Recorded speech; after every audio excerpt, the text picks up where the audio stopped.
ضرورت کے وقت غیر مسلموں کی زبان سیکھنا۔ حضرت زید بن ثابت رضی اللہ تعالی عنہ کہتے ہیں کہ رسول کریم صلی اللہ علیہ وسلم نے مجھ کو یہ حکم دیا کہ میں سریانی زبان کو سیکھوں، اور ایک روایت میں یوں ہے کہ نبی کریم صلی اللہ علیہ وسلم نے مجھ کو حکم دیا کہ میں یہودیوں سے خط و کتابت کرنا سیکھ لوں۔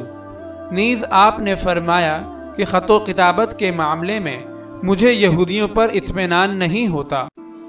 زید بن ثابت رضی اللہ تعالی عنہ کہتے ہیں کہ نبی صلی اللہ علیہ وسلم کے اس حکم کے بعد آدھا مہینہ بھی نہ گزرنے پایا تھا کہ میں نے یہودیوں کی زبان اور ان سے خط و کتابت کرنا سیکھ لیا۔ چنانچہ جب نبی صلی اللہ علیہ وسلم یہودیوں کو کوئی مکتوب بھیجنا چاہتے تو اس کو میں ہی لکھتا، اور جب یہودی آپ کے پاس کوئی مکتوب بھیجتے تو اس کو آپ کی خدمت میں ہی پڑھتا۔ اگر آپ اس صدقہ جاریہ میں شامل ہونا چاہتے ہیں تو چینل کو سبسکرائب کریں اور لائک اور شیئر کرنا نہ بھولیں۔